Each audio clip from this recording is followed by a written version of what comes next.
seguinte, como a gente conversou ontem, eu disse que eu ia gravar esse conteúdo quando nós temos aqui expoentes negativos, né, para poder explicar para vocês como que a gente resolve isso. Então eu peguei alguns exemplos aí do exercício número 2, tá? Lá na página 83, aula 82, que traz alguns exercícios com números negativos no expoente. Quando a gente encontra esse tipo de exercício, a forma de resolver ela muda um pouquinho, tá? Porque eu não consigo elevar números a menos alguma coisa. Então eu preciso deixar esses números aqui positivos. Como que eu faço isso? Primeira coisa que eu tenho que fazer é me lembrar que quando não tem nada aqui embaixo do meu número inteiro, eu sempre vou ter aí uma divisão por 1, tá? Então eu sempre vou transformar esse número numa fração em que o denominador é 1. Por quê? Porque quando eu fizer a divisão aqui, não vai mudar o meu resultado. 2 dividido por 1 vai continuar sendo 2. Por que que eu faço isso? Porque para inverter a operação, para inverter esse sinal aqui, eu preciso inverter a fração aqui. Por isso que eu preciso transformar esse número em uma fração. Então, para que eu possa inverter aqui, eu preciso inverter aqui. Ou seja, quem está embaixo sobe, quem está em cima desce.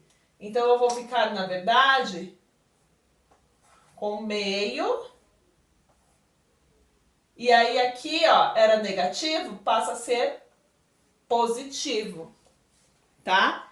Agora sim, eu vou fazer aqui a minha fração, né? Resolver meio elevado à quinta. Então, meio elevado à quinta é o quê? 1 vezes 1 vezes 1 vezes 1 vezes 1, 5 vezes, que vai dar o próprio 1. E 2 elevado à quinta. Então, os dois números, eles estão elevados à quinta potência, certo?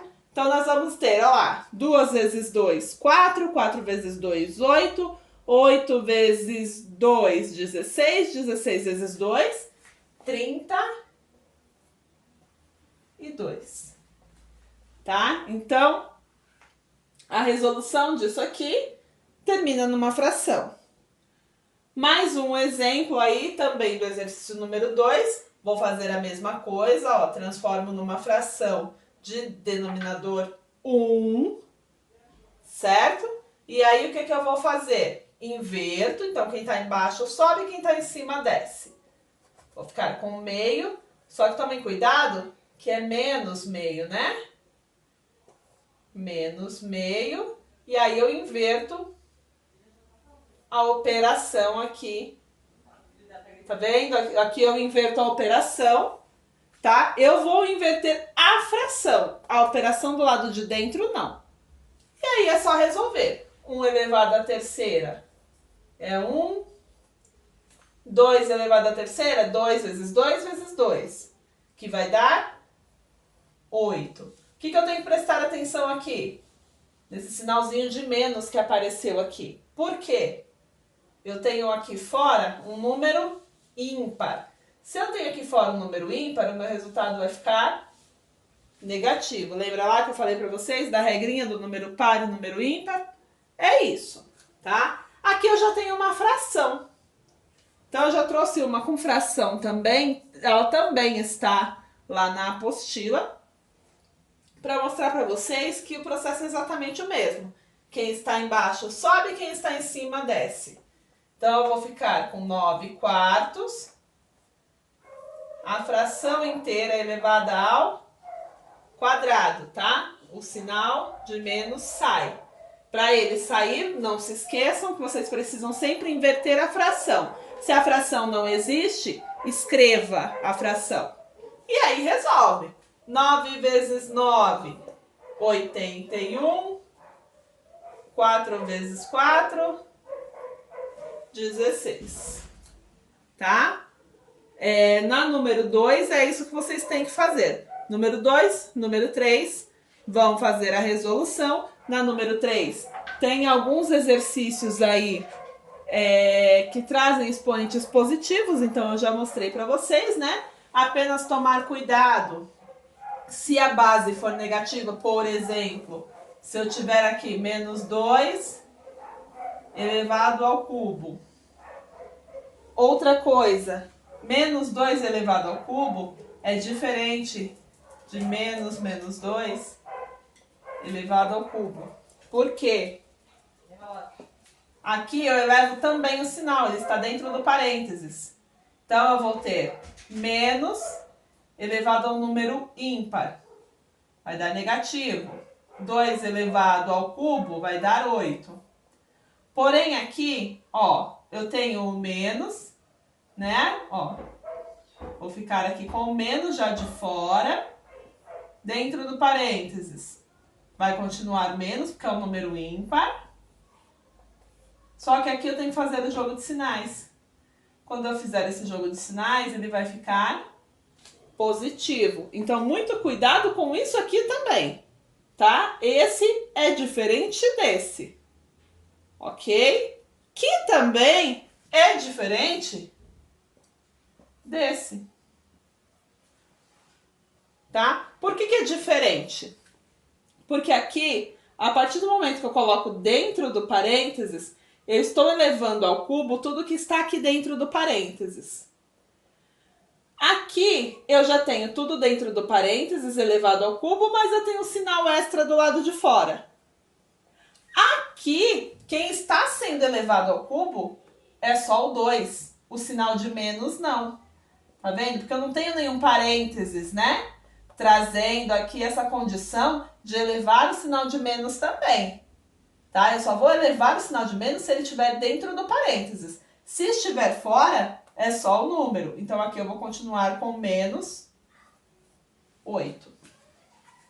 Tá? Então, tomem cuidado com essas situações. Por quê? Ah, professora, mas deu a mesma coisa que deu aqui. Legal. Se eu tiver aqui menos 2 elevado ao quadrado, será que vai continuar? Porque 2 ao quadrado, vamos fazer aqui o quadrado, ó. Fazer aqui em cima para vocês poderem ver. Menos 2 dentro do parênteses ao quadrado e só o menos 2 ao quadrado. Olha lá. Então, quem eu estou elevando ao quadrado? O menos 2, porque está dentro do meu parênteses. Então, menos vezes menos mais, 2 vezes 2, 4. Aqui já é diferente, ó. 2 ao quadrado vai dar 4, mas o sinal eu não estou elevando a nada. Então, isso eu tenho que tomar cuidado também nessas regrinhas e prestar atenção nessas coisas para que eu não erre a minha conta final. Eu vou apagar a lousa e voltar aí com outros exemplos. Então, aqui, gente, ó, eu trago o exercício número 4, algumas alternativas, né? Eu trouxe para a linguagem matemática aquilo que está por extenso aí no enunciado do exercício 4. Tá? Então ele diz o que o enunciado? Ele diz que se x pertence aos números inteiros e x é diferente de zero, então que x ao quadrado sempre será positivo e menos x ao quadrado sempre será negativo. E ele pede aí que a gente indique quais dessas sentenças sempre vão gerar números positivos e quais sempre vão gerar números negativos, né? Primeira coisa que a gente tem que analisar, quando a gente fala de números inteiros, nós estamos falando tanto de números positivos como de números negativos, ok? O que a gente pode dizer aí? O que a gente pode fazer?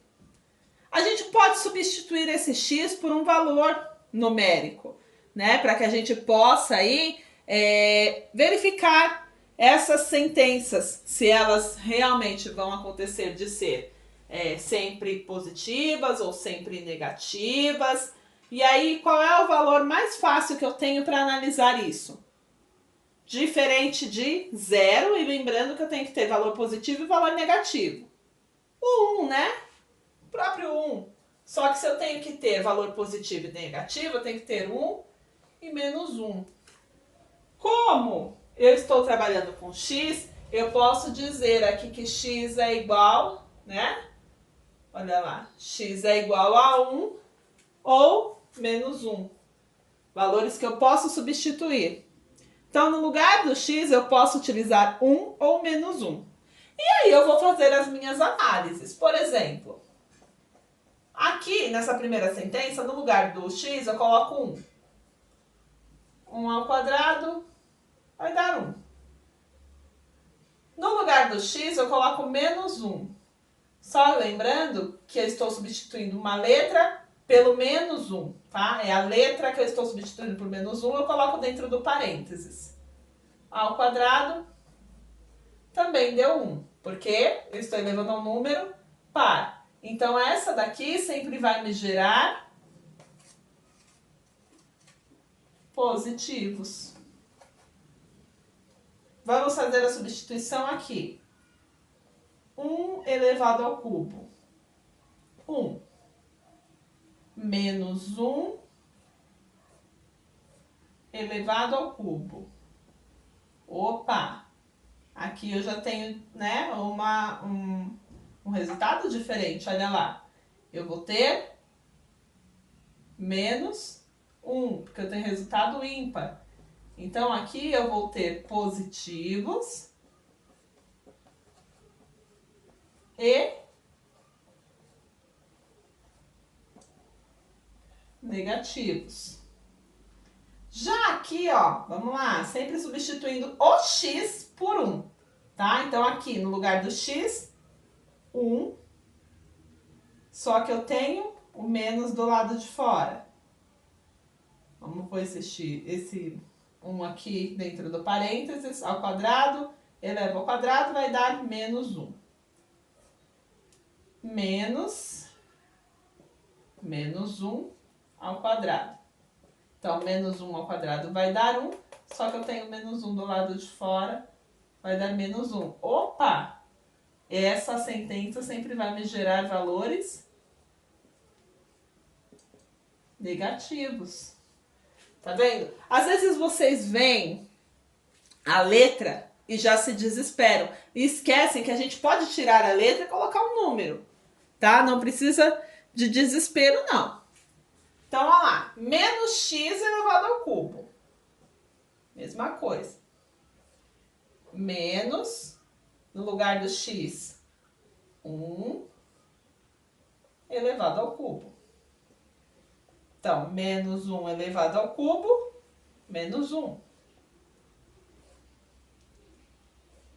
Menos x. E agora eu vou usar o menos 1, então eu tenho que abrir outro parênteses. Para separar aí os sinais de menos elevado ao cubo. Ok? E agora? Será que vai dar positivo ou será que vai dar negativo? Aqui eu vou ter valor negativo, aqui também valor negativo, certo?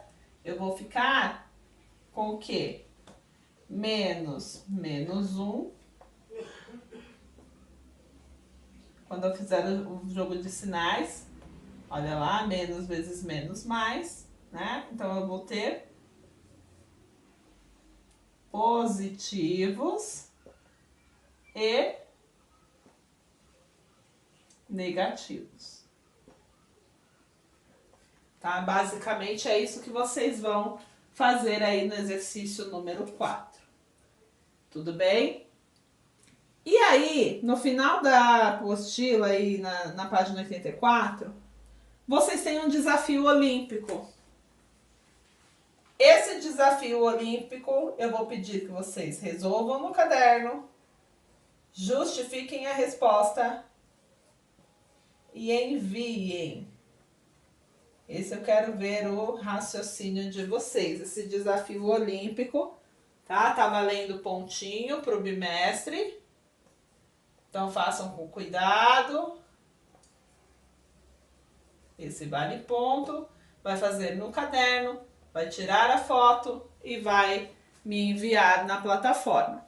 Certo? Esse tá valendo pontinho lá para compor a nota bimestral.